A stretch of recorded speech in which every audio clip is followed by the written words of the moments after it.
Bonjour et bienvenue sur la chaîne du whisky. Aujourd'hui, nous partons en Irlande avec un nouveau type de whisky, nouveau sur cette chaîne en tout cas, le whisky de grain. Nous parlons du Greenore 8 ans. Alors, on a beaucoup parlé sur cette chaîne du whisky de Malte au travers de nombreux single malt, c'est-à-dire des whiskies de Malte avec du malt qui ne provient que d'une seule distillerie. Là, on a affaire à un single grain, donc du whisky de grain qui ne provient que d'une seule distillerie. La distillerie en question, c'est la distillerie de Cooley qui produit par ailleurs le Kilbeggan, le Tyrconnell et le Connemara.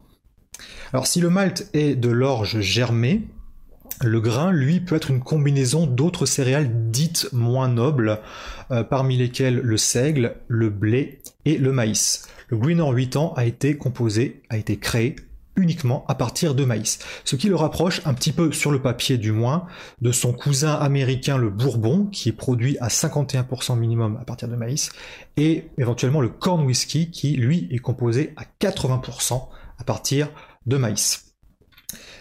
Ce whisky a vieilli 8 ans dans des fûts de Bourbon de premier remplissage, et alors que le Bourbon, justement, lui ne vieillit légalement que dans des fûts de chêne neufs ayant été carbonisés. Ça, c'est la grosse différence. Au niveau de la distillation, ce whisky a été fait dans un alambic à colonne, comme le Bourbon encore une fois. Par contre, il se différencie un petit peu de ses compatriotes irlandais, puisqu'il n'a été distillé que 2 fois, comme les scotch, au lieu de 3 fois habituellement pour les whiskies irlandais. Alors le whisky de grain est une catégorie un peu mal aimée dans le monde du whisky, enfin en tout cas mal aimée de la part des gens qui ne jurent que par le single malt et qui ne voient en cette boisson qu'une sous-catégorie de blend. Le blend étant composé de malt et de grains, d'accord. Alors là, avec 0% de malt, effectivement, ces gens-là se disent que cette boisson ne vaut pas grand-chose. Moi, au contraire, je la trouve intéressante justement parce qu'elle est différente et ça en fait ce côté original. Alors, goûtons ce produit au nez d'abord. De la banane, glace à la vanille. On a ce nez de Bourbon, mais sans le côté solvaté, que la douceur. Un petit côté bonbon également. En bouche.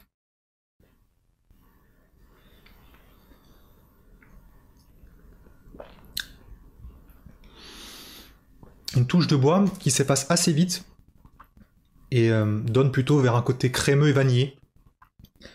La texture est épaisse, sirupeuse. La finale, elle, pétille d'herbe douce. C'est vraiment un whisky facile à boire. Il titre à 40 degrés par ailleurs. Un whisky qu'on pourrait présenter à justement des personnes qui n'ont jamais bu de whisky.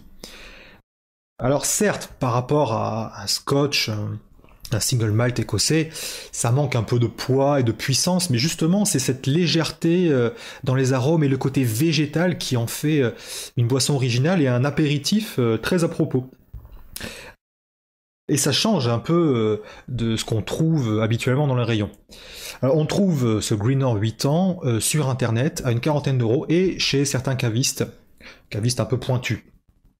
Alors voilà, c'était la dernière vidéo de 2013, n'hésitez pas à la partager sur les réseaux sociaux si elle vous a plu, et moi je vous donne rendez-vous en 2014, à bientôt pour un prochain épisode.